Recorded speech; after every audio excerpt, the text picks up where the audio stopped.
Well, I think sexuality is complex. Not everyone's so comfortable for it. So some people aren't having the time to ask the proper questions, and they can get lost in the primary care community, and then patients find themselves running to men's health clinics for injection therapies or a variety of other therapies that are out there, which are fine. But they're not under the care of, let's say, a urologist or a fellowship-trained specialist who just has a lot more comprehensive approach to their issue.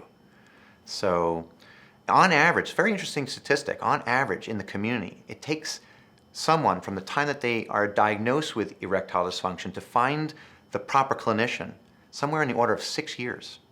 It's an interesting statistic out of the Boston Scientific camp. They've done some of their own proprietary marketing, and it takes a person 6.2 years to use up the conservative measures and then find themselves to a doctor like myself who might be able to offer them a penile implant.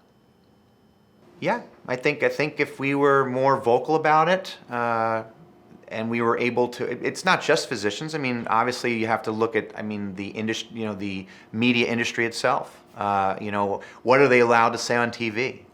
Can we put a radio ad that says erectile dysfunction? Not always in certain communities. So a lot depends on the tone of our community our target market that we're going after. But I think it's our duty, if we have a clinical entity that we want to raise awareness about, to work at that and find creative ways to raise awareness so that people become aware of erectile dysfunction. They become more comfortable talking about it, more simple to get out there and seek care at the proper level to the proper types of providers, so they get experienced, urologists that are interested in this area. So it's a little bit complicated, but I think we have a responsibility in it as physicians, and I think industry has a responsibility in what they're willing to say and do, and how much resources they're willing to put behind it, and certainly, the nature of the community itself, what the target market has a little to do with it, and what they're willing to listen to.